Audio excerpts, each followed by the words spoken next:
అందరూ బాగున్నారా? దేవుని స్తోత్ర. దేవుని యొక్క వాక్య భాగం కల్లా పరిశుద్ధ లేఖన భాగాల్లో నుంచి లూకా సువార్త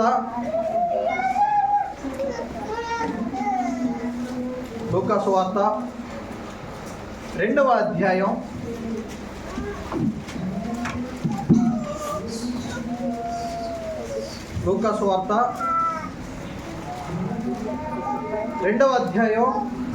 7వ భాగాన్ని చదువుకుందాం. తన తొలిచూలు కుమారుని కని పొత్తి గుడ్డలతో చుట్టి సత్రములో వారికి స్థలము లేనందున ఆయనను పశువుల తొట్టిలో పొరుండబెట్టెను. చాలమ్మా చూడండి, చదవబడిన లేఖన భాగాలు మనం జ్ఞాపకం చేసుకున్నట్లయితే పరిశుద్ధ లేఖన భాగాల్లో లూకా సువార్త 2వ అధ్యాయం మనం జ్ఞాపకం చేసుకున్నట్లయితే యేసుక్రీస్తు ప్రభువారి యొక్క జన్మదినాన్ని గురించి లేదా యేసుక్రీస్తు ప్రభువారి జన్మను గురించి తెలియజేస్తుంటుంది. తల్లి జ్ఞాపకం చేసుకోండి, క్రిస్మస్ దినాల్లో మనం ఉన్నాం. దేవుని స్తోత్ర. క్రిస్మస్ దినాల్లో మనం ఉన్నాం. ఈ క్రిస్మస్ దినాల్లో మనం ఎక్కడ చూసినా కానీ క్రిస్మస్ పాటలు, క్రిస్మస్ స్టారు, ఇవన్నీ మనం చూస్తుంటాం. కానీ యేసుక్రీస్తు ప్రభువారు పుట్టింది ఎక్కడ? మంచి చెప్పాలి. యేసుక్రీస్తు ప్రభువారు పశువుల పాకలో పుట్టాడా? పశువుల పాకలో యేసు ప్రభు పుట్టాడా? బైబిల్లో ఉంది ఎక్కడన్నా? పుట్టింది ఎక్కడ? పుట్టింది బెత్లెహేంలో, ఊరోకే. యేసుక్రీస్తు ప్రభువారు పశువుల పాకలో పుట్టాడా లేదా?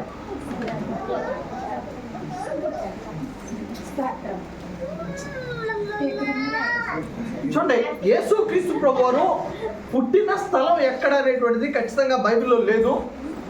కానీ బైబిల్ పండితులు ఏమంటున్నారంటే యేసుక్రీస్తు ప్రభువారు పుట్టినటువంటి స్థలం అది ఎక్కడో మరుగైన స్థలం.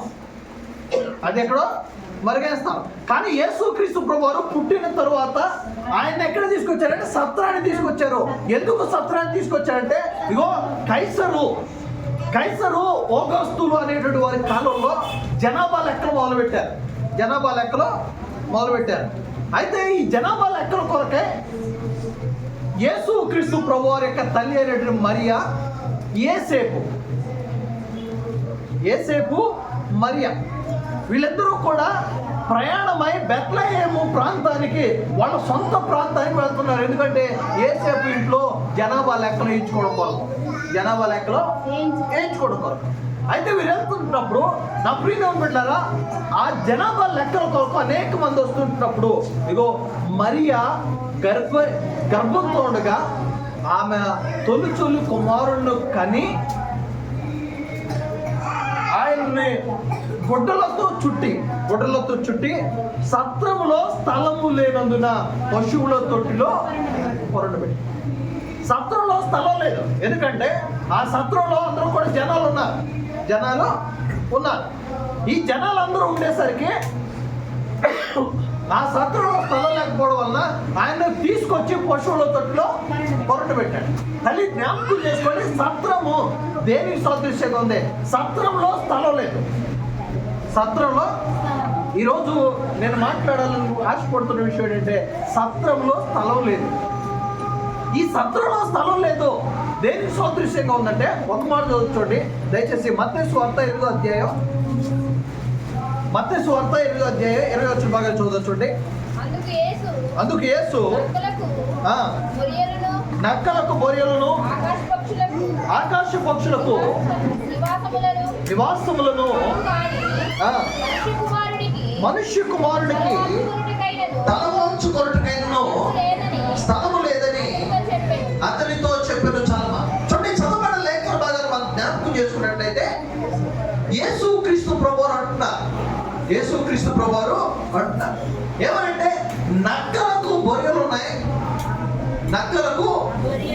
ఉన్నాయి, ఆకాశ పక్షులకు నివాస స్థలాలు ఉన్నాయి.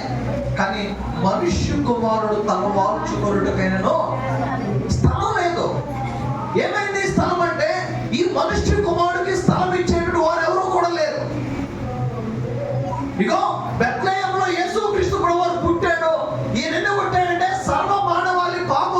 చూపించడానికి యేసయ్య ఈ లోకానికి వచ్చాడు. యేసయ్యను నమ్ముకుంటే, యేసయ్యను ఆశ్రయిస్తే మన పాపాలు పోతాయి. యేసయ్యను మనం ఆశ్రయిస్తే మన శాపాలు పోతాయని మనకు తెలుసు. కానీ నా తల్లి, యేసు క్రీస్తు ప్రభు వారికి స్థలం లేదు మన ఇంట్లో. యేసు క్రీస్తు ప్రభు వారికి మన ఇంట్లో స్థలం లేదు. ఎందుకు స్థలం లేదంటే, నీ ఇంట్లో అంతా కూడా లోక సంబంధమైన వాటికి స్థలం ఇచ్చావు, కానీ దేవునికి స్థలం ఇవ్వలేకపోతున్నా. ఇగో యేసు క్రీస్తు ప్రభు అనుకుంటున్నప్పుడు సత్రములో స్థలం లేదు. అంత మాత్రమే కాదు, మనుష్య కుమారుడు తల వాల్చుకున్నట్టుకు స్థలం లేదు. మనుష్య కుమారుడు తల వాల్చుకోవడానికి స్థలం లేదు. అయితే పాత నిబంధన గ్రంథంలో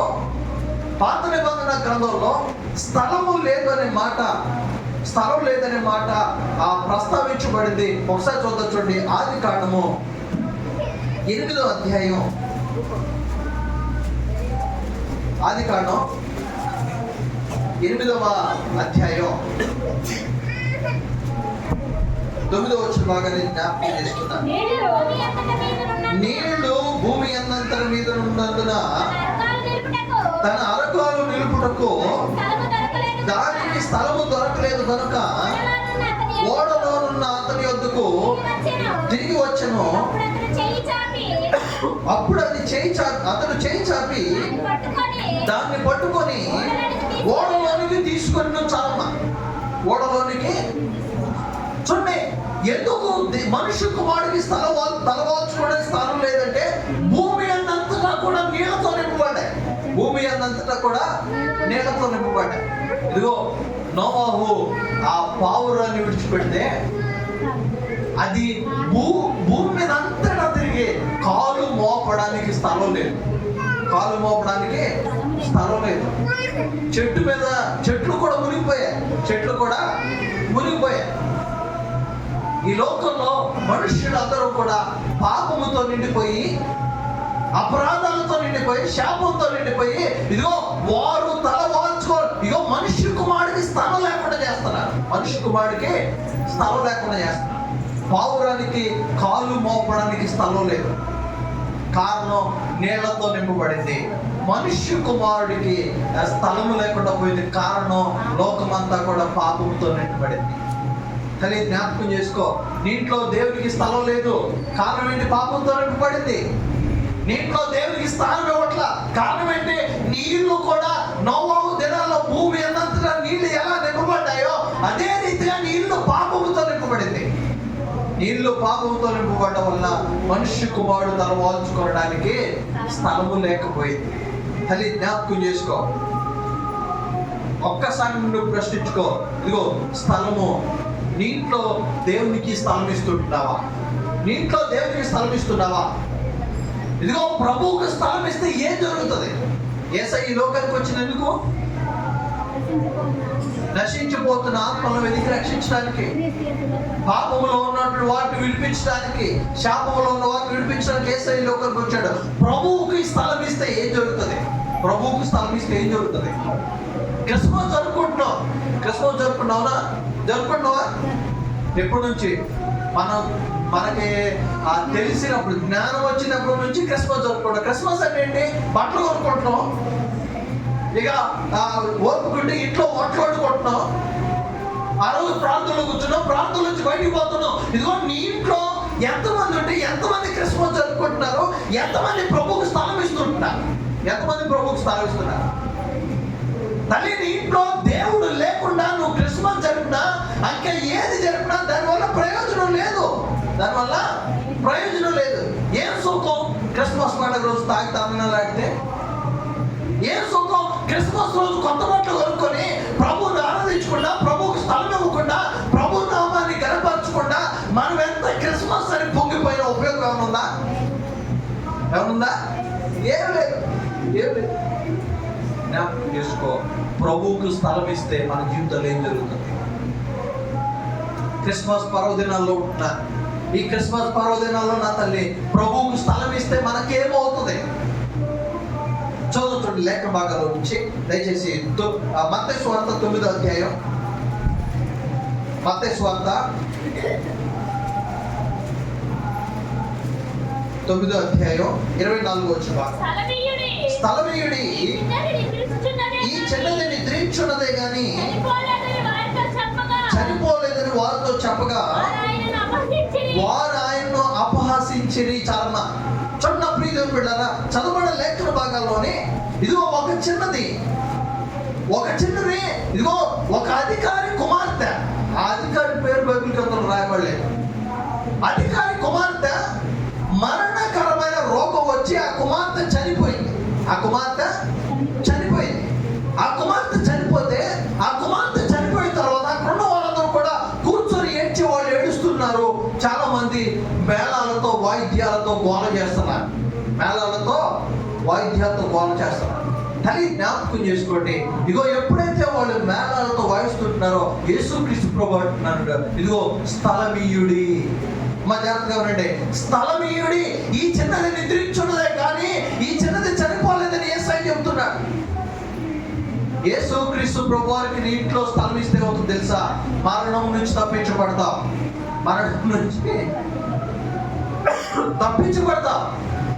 యేసయ్యకి నీ ఇంట్లో స్థలం ఇస్తే నువ్వేం చేయబడితే స్వస్థపరచబడతావు. యేసయ్యకి నీ ఇంట్లో స్థలం ఇవ్వకే నీకు అనారోగ్యం, యేసయ్యకి నీ ఇంట్లో స్థలం ఇవ్వకుంటే నీకు రోగాలు, యేసయ్యకి నీ ఇంట్లో స్థలం ఇవ్వకపోవడం వల్లే నీకు బాధలు. యేసయ్యకి స్థలం ఇవ్వాలి. ఎట్లా స్థలం ఇవ్వాలి? ఒక సపరేట్ రూమ్ పెడదామా యేసు ప్రభువు కొరకు? మన ఇంట్లో ఉన్న బైబిల్ అన్నిటికీ సపరేట్ రూమ్ పెడదామా? తల్లి జ్ఞాపకం చేసుకో, దేవునికి స్థలం ఇవ్వాలి. దేవునికి స్థలం ఇస్తే ఇదిగో దేవుని యొక్క వాక్య భాగంలో చాలా చక్కగా మాట్లాడుతుంది. ఇదిగో అధికారి కూతురు చనిపోయినప్పుడు ఆ అధికారి తన ఇంటిలో దేవునికి స్థలం ఇవ్వడం వల్ల తన కుమార్తె స్వస్థత పొందుకుంది. చూడండి, దేవుని యొక్క వాక్య భాగంలో సమాజ మందిరపు అధికారి కుమార్తె స్వస్థత పొందింది. కారణం ఏంటంటే ఇదిగో యేసయ్యకు వారు స్థలం ఇచ్చారు. నీ కుటుంబంలో దేవునికి స్థలం ఇస్తే, ఇదిగో ఆనాడు యేసు ప్రభువు పుట్టినప్పుడు సత్రంలో స్థలం లేదు. యేసుక్రీస్తు ప్రభువు తన పరిచర్య చేస్తున్న కాలంలో నక్కలకు గొర్రెలు ఉన్నాయి, ఆకాశ పక్షులకు నివాస స్థలాలు ఉన్నాయి, మనుష్య కుమారుడు తల వాల్చుకోవడానికి స్థలం లేదు. ఈ రోజుకు కూడా అదే పరిస్థితి. యేసయ్యకు స్థలం ఇవ్వలేని దౌర్భాగ్యమైన స్థితిలో మనం ఉంటున్నాం. యేసుక్రీస్తు ప్రభువుకి స్థలాన్ని ఇవ్వట్లా, యేసు ప్రభువు స్థలాన్ని ఏర్పాటు చేయట్లా. మనకంతా కూడా సమృద్ధి ఉంది, కానీ దేవునికి స్థలం లేకుండా చేస్తున్నాం. క్రిస్మస్ జరుపుకుంటున్నాం, కానీ ఆ క్రిస్మస్ లో దేవుడు లేడు.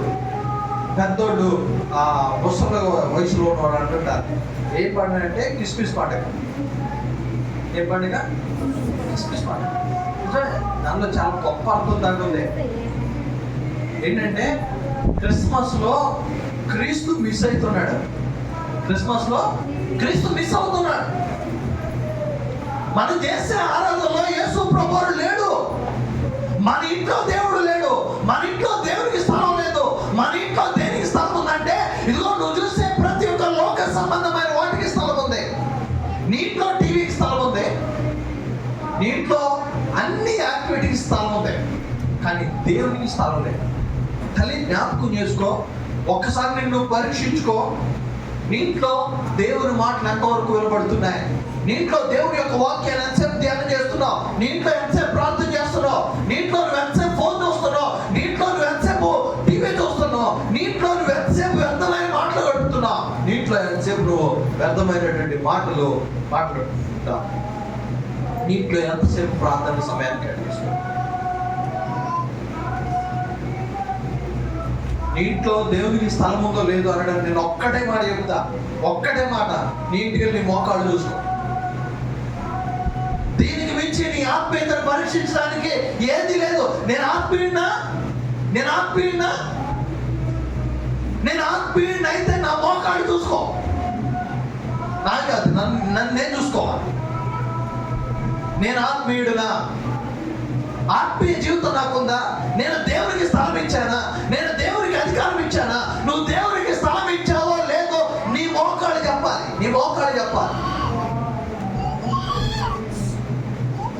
మోకాళ్ళు చూసుకుంటే నువ్వు ఆత్మీయంగా ఉన్నావా, నీ ఇంట్లో దేవునికి స్థలం ఉందా లేదా నీకు ఆటోమేటిక్గా తెలుస్తుంది.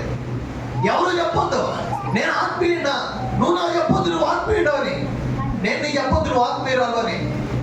నువ్వు నీ యొక్క ఆత్మీయత నీకు కనబడాలంటే నీ మోకాళ్ళు చూసుకో, నీ మోకాళ్ళు చూసుకో. నువ్వు నీ ఇంట్లో మోకాళ్ళేసి ప్రార్థించేదాని అయితే ఖచ్చితంగా నీ మోకాళ్ళలో నలుపు ఉంటుంది. ఒక ఎవరు చెప్పారు నాకైతే ఈ మాట దగ్గర, కానీ మోకాళ్ళు నల్లబడితే మొక్క తెల్లబడిద్దంట. మోకాళ్ళు నల్లబడితే మొక్క తెల్లబడుతుంది. ఒకవేళ నీ మోకాళ్ళు నల్లబడలేదనుకో, నీకు సిగ్గు, నీకు అవమానం, నీకు అవమానమే. ఎందుకు మోకాళ్ళైన బ్రతుకెందుకు, ప్రార్థన చేయని బ్రతుకెందుకు, ప్రార్థన చేయకుండా క్రిస్మస్ జరుపుకోవడం ఎందుకు, ప్రార్థన చేయకుండా ప్రార్థనకి రావడం ఎందుకు, ప్రార్థన చేయకుండా ఆదివారం మనం అన్ని పనులు పక్కన పెట్టుకొని దేవుని మందిరానికి రావడం ఎందుకు? నీ ఇంట్లో దేవునికి స్థానం లేదు, దేవుని మందిరంలో సమయాన్ని ఎందుకు దొంగిలిస్తున్నాం? తల్లి జ్ఞాపకం చేసుకో. అధికారి కుమార్తె చనిపోయినప్పుడు అధికారి ఇంట్లో యేసు ప్రభువుకి స్థలం ఇవ్వడం వల్ల తన కుమార్తె స్వస్థత పొందింది. తన కుమార్తె స్వస్థత పొందింది. యేసయ్య అంటాడు, స్థలం ఇయ్యండమ్మా మీ బ్రతుకులు మారుతాయి, స్థలం ఇయ్యండమ్మా మీ జీవితాలు మారుతాయి. దేవునికి అవకాశం ఇవ్వు నీ బ్రతుకు మారాలంటే, దేవునికి అవకాశం ఇవ్వు నీ కుటుంబం మారాలంటే. దేవునికి అవకాశం ఇవ్వకుండా నా కుటుంబం మారట్లేదయ్యా, నా పిల్లలు మారట్లేదయ్యా అంటే నిన్ను నువ్వు పరీక్షించుకో తల్లి, నిన్ను పరీక్షించుకో. దేవునికి నీ ఇంట్లో స్థలం ఇచ్చావా?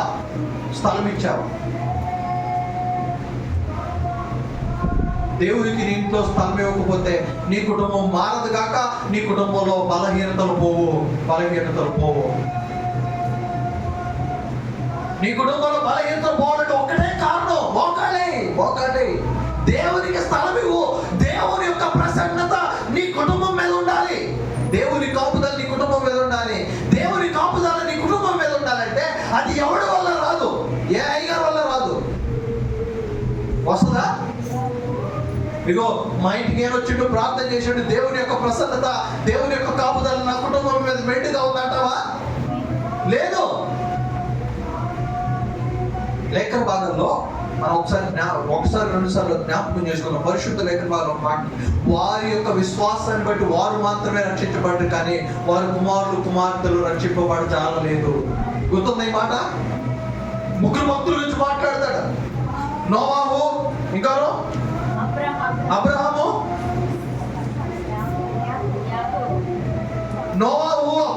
యాకోబు. వారి విశ్వాసాన్ని బట్టి వారి కుమారులు రక్షించబడ్డారు, కానీ వారి కుమార్తెలు రక్షింపబడ చాలలేదు అనే వాక్యాన్ని మనం జ్ఞాపకం చేసుకో. తల్లి జ్ఞాపకం చేసుకో. నీ కుటుంబం మారాలంటే నీ కుటుంబంలో దేవునికి స్థలం ఇవ్వాలి. దేవునికి స్థలం ఇవ్వకపోతే నీ కుటుంబం మారదు. దేవునికి మన ఇంట్లో స్థలం ఇస్తే మన కుటుంబం స్వస్థపరచబడుతుంది. రెండో విషయాన్ని జ్ఞాపకం చేసుకుందాం. చూడండి, లూకా సువార్త 5వ అధ్యాయం,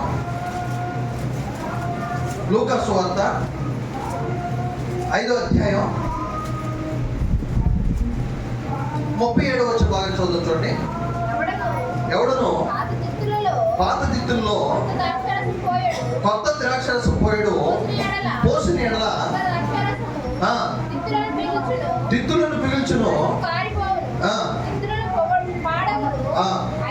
అయితే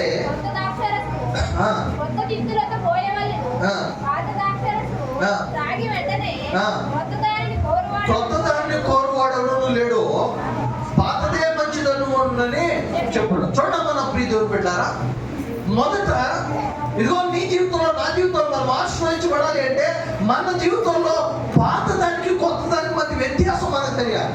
పాతదానికి కొత్తదానికి మధ్య వ్యత్యాసం మనకు తెలియాలి.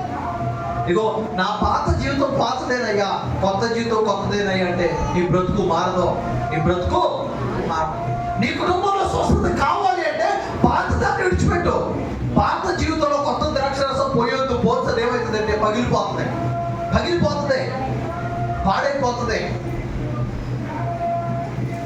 ఇగో నీ యొక్క పాప జీవితానికి బైబిల్ అనే మాస్క్ వేయొద్దమ్మా. నీ పాప జీవితానికి బాప్తిస్మం అనే మాస్క్ వేయొద్దు. నీ పాప జీవితానికి ప్రభువల్ల అనే మాస్క్ వేయొద్దు. ఒకవేళ మాస్క్ వేస్తే నీ బ్రతుకు మొత్తం నాశనం అయిపోతుంది. నీ బ్రతుకు మొత్తం నాశనం అయిపోతుంది. ఒక్కసారి జ్ఞాపకం చేసుకున్నా దాన్ని. ఒక్కసారి నిన్ను పరీక్షించుకో. ఉదయకాల సమయంలో నీ కుటుంబంలో దేవునికి స్థలం ఇవ్వకపోతే నీ కుటుంబంలో మేలు జరగవు. నీ కుటుంబంలో దేవునికి స్థలం ఇవ్వకపోతే నీ కుటుంబంలో ఆశ్చర్యకార్యాలు జరగవు.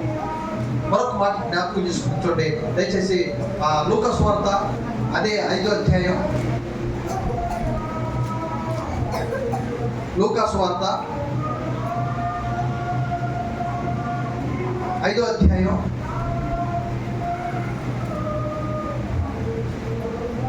3వ వచనం చదువుకోండి. ఆయన ఆ దోణిలో సీమోనుదైన ఒక దోణి ఎక్కి దాని నుండి కొంచెము త్రోయమని అడిగి కూర్చుండి దోణిలో నుండి జన సమూహములకు బోధించుటను. ఆయన బోధించుట చాలించిన తర్వాత నీవు దోణి లోతులకు నడిపించి చేపలు పట్టుటకు వలలు వేయుడని సీమోను ఏలినవాడా, మేము ప్రయాసపడితే గాని మాకేమీ దొరకలేదు.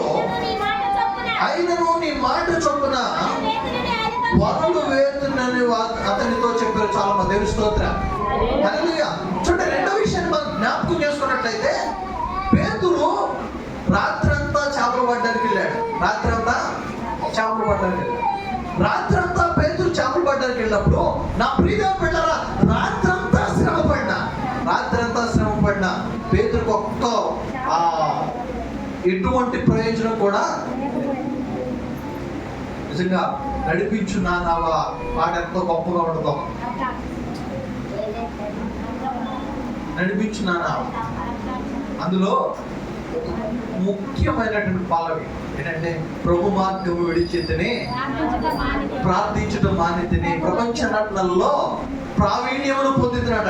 నిజమే కదా? ప్రభు మార్గాన్ని విడిచిపెట్టి ప్రార్థించడం మానేసి ప్రపంచ నటనలో ప్రావీణ్యత పొందాలని ఈ లోకములో దేవుడు విడిచిపెడితే నీకు నాకు నిష్ప్రయోజనం.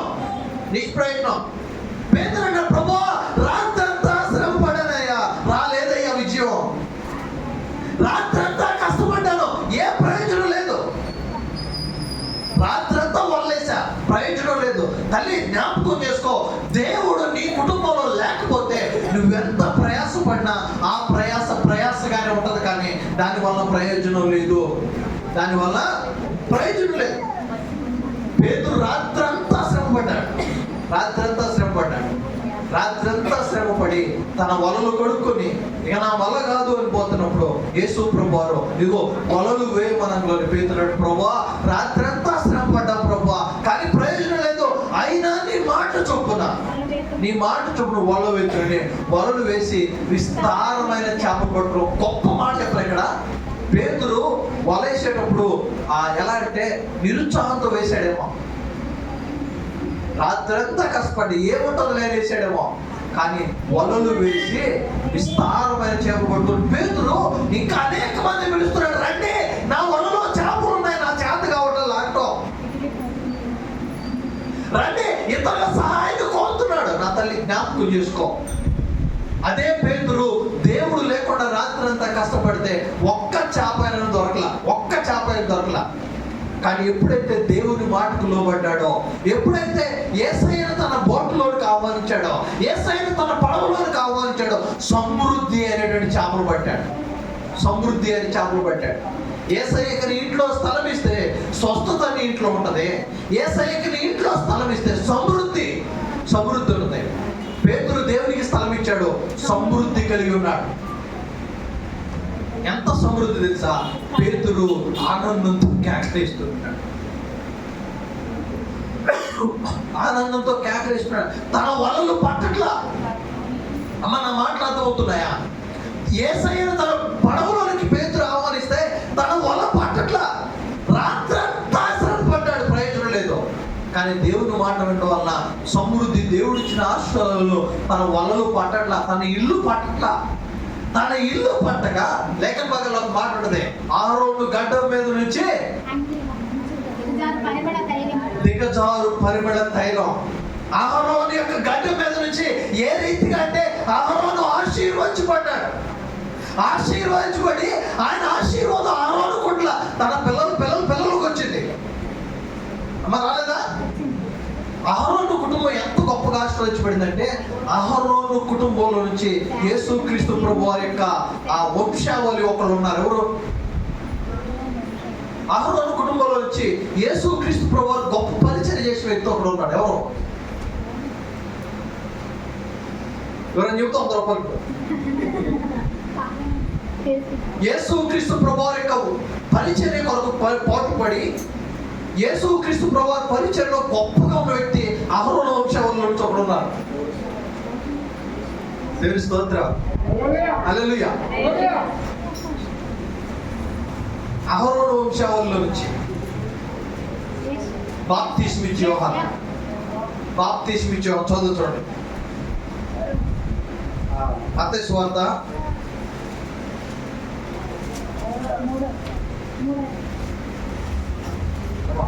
క్షమించండి, లోక సువార్తలో ఒకసారి. లోక సువార్త ఇంకా క్లియర్. లోక సువార్త 1వ అధ్యాయం 8వ వచనం. జకర్యా 5 నుంచి యూదా దేశపు రాజైన హేరోదు దినముల్లో జకర్యాను ఒక యాజకుడు ఎక్కడ చూడమ్మా, అతని భార్య చాలమ్మా. వచ్చిందా? ఎలిజబెత్ ఎవరు? అహరోను కుమార్తెల్లో ఒకటి. అహరోను గడ్డం మీద నుంచి పోరు పరిమళ తైలము. ఇదిగో ఎంత గొప్ప ఆశీర్వదించాడు తన కుటుంబానికి, తన పిల్లలకు, తన మనవలకు అందరికీ వచ్చింది. అందరికీ రావడానికి గల కారణం ఏంటంటే అహరోను దేవుని మాట విన్నాడు. అహరోను దేవుని మాట విన్నాడు. కానీ జ్ఞాపకం చేసుకో, సమృద్ధి నీకు కావాలి అంటే నీ కుటుంబంలో దేవునికి స్థలం ఇవ్వాలి. దేవునికి స్థలం ఇవ్వాలి. నువ్వు దేవునికి నీ కుటుంబంలో స్థలం ఇస్తే అది ఆ ఇచ్చిన స్థలం ఏమవుతుందంటే సమృద్ధి. ఆ సమృద్ధి ఎక్కడ వరకు అంటే నీ పిల్లలకు ఉంటుంది. నీ పిల్లలకు ఖచ్చితంగా ఆ సమృద్ధి ఉంటుంది. తల్లి జ్ఞాపకం చేసుకో, యేసయ్యకు స్థలం ఇస్తే, ప్రభువుకు స్థలం ఇస్తే మొదటిది స్వస్థత పొందుకుంటా, రెండోది సమృద్ధి కలుగుతుంది. సమృద్ధి మూడో విషయాన్ని జ్ఞాపకం చేసుకుందాం. ప్రకటన గ్రంథంలో 3వ అధ్యాయం. ప్రకటన గ్రంథాలు 3వ అధ్యాయం. ప్రకటన గ్రంథాలు 3వ అధ్యాయం 20వ వచనం చదువుకుందాం. ఇదిగో నేను తలుపు వద్ద నిలుచుండి తట్టుచున్నాను. ఎవడైనను నా స్వరం విని తలుపు తీసిన యెడల నేను అతని యొద్దకు వచ్చి అతనితో నేను నాతో కూడా అతను భోజనము చేయుదుము. నేను జయించి నా తండ్రితో కూడా ఆయన సింహాసనమందు కూర్చుండి ప్రకారము జయించు వారిని నాతో కూడా ఆ సింహాసనమందు కూర్చోడానికి చదువు. చాలమ్మా. దేవుని స్తోత్రం, హల్లెలూయా. ప్రభువుకు స్థానం ఇస్తే మనకు వచ్చే ఆశీర్వాదాలు మొదటిది ఇగో స్వస్థత పొందుకుంటా, రెండవది సమృద్ధిని పొందుకుంటా, మూడవది నిత్య జీవాన్ని పొందుకుంటా. దేవుని స్తోత్రం, హల్లెలూయా. ఈ నిత్య జీవం మొదటిదేమో నీ ఇంట్లో స్థలం ఇవ్వాలి, రెండవది నీ ఇంట్లో స్థలం ఇవ్వాలి, మూడవది నీ హృదయంలో స్థలం ఇవ్వాలి. నీ హృదయంలో స్థలం. దేవుడు అంటాడు, హృదయం అనే తలుపు దగ్గర నుంచి నేను తట్టుతున్నా. ఇగో నీ హృదయం అనే తలుపు దగ్గర నుంచి దేవుడు తట్టుతున్నాడు. ఎవడు ఆయన స్వరాన్ని విని తలుపు తీస్తాడో వారికి నిత్య జీవాన్ని కలుగజేస్తానంటాడు దేవుడు. వారికి నిత్య జీవాన్ని కలుగజేస్తాడు. తల్లి జ్ఞాపకం చేసుకో, నీ హృదయంలో దేవునికి స్థలం ఇచ్చావా?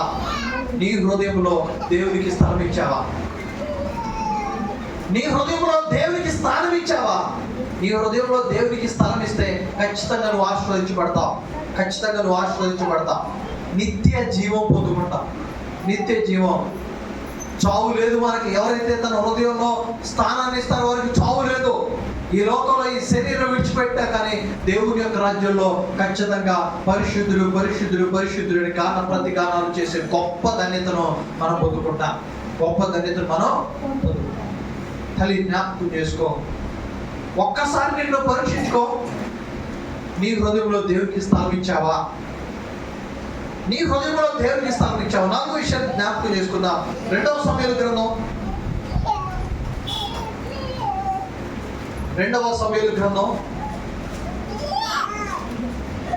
6వ అధ్యాయం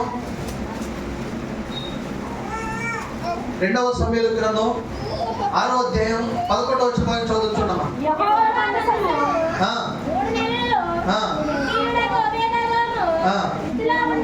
ఇంట్లో ఉండగా యెహోవా అతని ఇంటి వారిని ఆశీర్వదించడం చాలమ్మా. దేవుని స్తోత్రం. ఈ వాక్యాన్ని మన వేరొకరి ఇంట్లో జ్ఞాపకం చేసుకున్న ప్రార్థనలో, ఒబేదేదోము ఇంట్లో దేవుని మందసం ఉంటే ఒబేదేదోము కుటుంబం ఆశీర్వదించబడింది.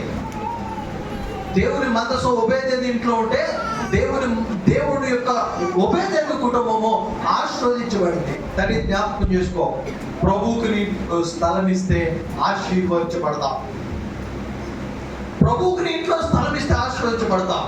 ప్రభువుకి ఇంట్లో స్థలం ఇస్తే స్వస్థత పొందుకుంటాం, సమృద్ధిని పొందుకుంటాం. దేవునికి హృదయంలో స్థలం ఇస్తే నిత్య జీవాన్ని పొందుకుంటాం.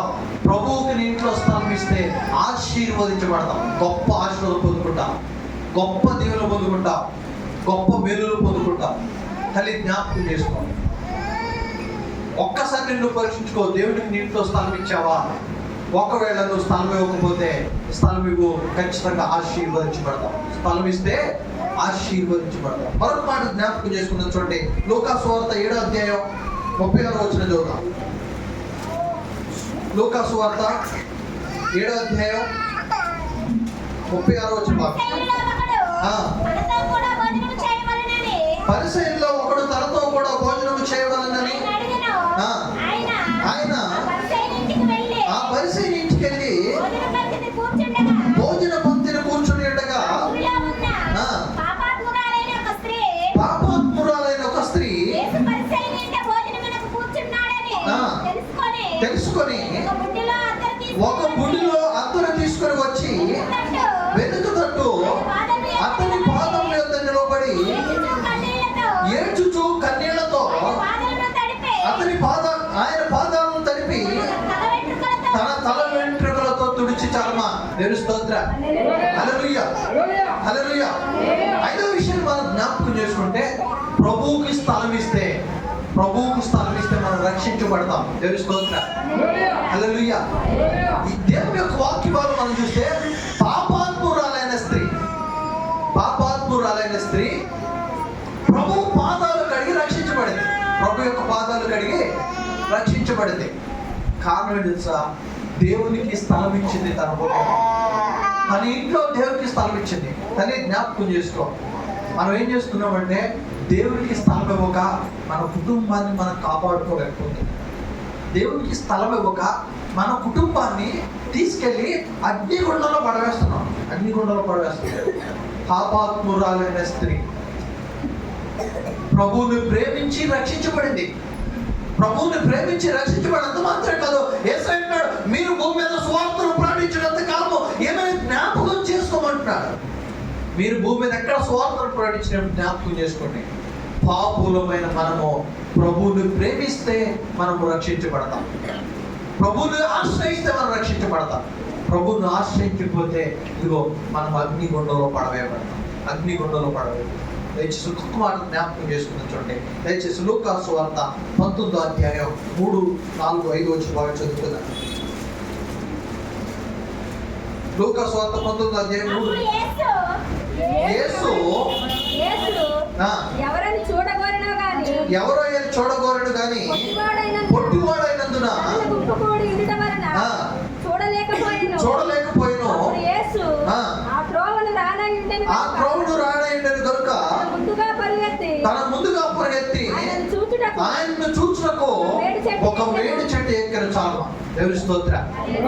ప్రభువుకి స్థలం ఇస్తే మన ఇల్లు రక్షించబడుతుంది. జక్కయ్య పొట్టివాడు పొట్టివాడు. ఈ జక్కయ్య ఏం చేసేవాడంటే అక్రమంగా పన్ను వసూలు చేసేవాడు. ట్యాక్స్ కలెక్టర్ అక్రమంగా పన్ను వసూలు చేసేవాడు. అసలు యేసు ఎవరో నేను అనుకుంటా కొన్ని సందర్భాల్లో జక్కయ్య ఆలోచన ఇదేమో, యేసయ్య గురించి చాలా మాట్లాడుతున్నాం, యేసయ్య గురించి ఎన్నో మాట్లాడుతున్నాం, అసలు ఆయన ఎక్కడో చూద్దాం వచ్చిండేమో, అసలు ఆయన రూపం ఎలా ఉందో చూడడానికి వచ్చాడేమో. ఆయన ఎత్తున్నాడా, కొట్టుకున్నాడా, నల్లగొన్నాడా, తెల్లగొన్నాడా, పక్కకున్నాడా, లొడ్డుకున్నాడా చూడడానికి వచ్చాడేమో. కానీ నా ప్రీతిని పెట్టారా, జక్కయ్య తన హృదయంలో కలిగిన వాంఛను బట్టి, తన హృదయంలో కలిగిన తపన, దీని ఏమంటే తపన, ఏం తపన, ఆయనకి అంగవైకల్యం ఉంది, పొట్టోడు, మనుషుల్లో దుక్కి చంపేస్తారేమో, మనుషుల మధ్యలో ఒకటి యేసయ్య కనబడ్డేమో, మేడి చెట్టు ఎక్కాడు యేసయ్యను చూడటానికి, తపన, ఆశ. అందుకనే ఇగో ఒక లేఖన భాగంలో గొప్ప మాట, ఆశ గల ప్రాణాన్ని తృప్తిపరచువాడు ఆయనే. ఇదే ఆశ తీసుకొచ్చి దుప్పి నీటి వాగుల కొరకు ఆశపడ్డాడు. ప్రభువా నీ కొరకు నా ప్రాణము తృష్ణ గురించి ఆశపడుతుంది. దేవుణ్ణి చూడాలని ఆశ, దేవుని కార్యాలు నా కుటుంబంలో ఉండాలని ఆశ, నా కుటుంబం మారాలని ఆశ, నా కుటుంబం తల్లి జ్ఞాపకం చేసుకోండి. ఈ రోజులు ఏమైపోతున్నాయంటే పిల్లలు పాడైపోవడానికి కారణం తల్లిదండ్రులే. ఏంటంటే వాడు అడిగింది మంచిదైనా చెడ్డదైనా మనం ఇస్తూనే ఉన్నాం. సినిమాకి పంపిస్తాం ఏమా, ఫోన్ కావాలంటే ఫోన్ కొని పెడతాం. ఎందుకంటే పిల్లోడు ఏడవడం మనకు నచ్చదు. కానీ అదే పిల్లోడు మారాలన్న ఆశ నీకుందా? అదే పిల్లోడు దేవుని మందిరం రావాలన్న తపన నీకుందా? ఇగో జక్కయ్య కలిగిన ఆశ వలన, జక్కయ్య కలిగిన తపన వలన తన కుటుంబం అంతా మార్చబడినంత మాత్రమే కాదు, ఇగో ఇతను కూడా అబ్రహాము కుమారుడే. దేవుని స్తోత్రం, హల్లెలూయా. జక్కయ్య తన ఇంట్లో దేవునికి స్థానం ఇవ్వడం వల్ల తన కుటుంబం అంతా రక్షించబడింది. ఆఖరికి ఒక మాట జ్ఞాపకం చేసుకుని చూడండి, రోమపత్రిక మొదటి అధ్యాయం 22వ భాగం చదువుకోండి. మరియు వారు తమ మనస్సులో దేవునికి చోటు ఇయ్యనకపోయింది కనుక చేయరాని కార్యములు చేయుటకు దేవుడు భ్రష్ట మనస్సులకు వారిని అప్పగించిన. చాలమ్మా, దేవుని స్తోత్రం, హల్లెలూయా. దేవునికి స్థలం ఇవ్వకపోతే భ్రష్టమైన కార్యాలు మనం చేస్తాం. దేవునికి స్థలం ఇస్తే మనం ఆశీర్వదించబడతాం. తల్లి జ్ఞాపకం చేసుకు, ఈ రాత్రికాల సమయంలో నీ ఇంట్లో దేవునికి స్థానం ఇచ్చావా? నువ్వు దేవునికి స్థానం ఇచ్చావా? నీ కుటుంబంలో దేవునికి స్థానం ఉందా? నీ హృదయంలో దేవునికి స్థానం ఉందా? ఆఖరికి ఒక్క మాట జ్ఞాపకం చేసుకున్నాను. 132వ కీర్తన 132వ కీర్తన